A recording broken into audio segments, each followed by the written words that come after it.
আপনাদের বাচ্চাদের নাম হাদি রাখা শুরু করেন, নাতির নাম হাদি রাখেন, এক প্রজন্মকে হাদি বানায় ফেলেন, আল্লাহ যেন কবুল করে। ডাক্তার মীর মোশাররফ হোসাইন ওনার নাম। বলছেন এক বাপ তার ছেলেকে নিয়ে আসছে, নিয়ে আসার পরে বলছে রক্ত পরীক্ষা করা লাগবে। তো ওই ছেলে কোনোভাবেই রক্ত দিবে না, 8 বছর বয়স, ভয় পাইছে, রক্ত দিতে অনেকে ভয় পায়। তখন তার বাপ বলছে ভয় পেলে তুমি হাদি হবে কিভাবে?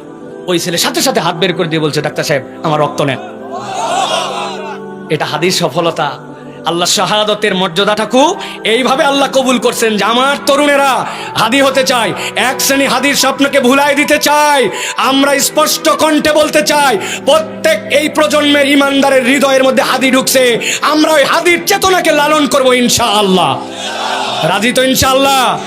আপনাদের বাচ্চাদের নাম হাদি রাখা শুরু করেন, নাতির নাম হাদি রাখেন, এক প্রজন্মকে হাদি বানায় ফেলেন, আল্লাহ যেন কবুল করে।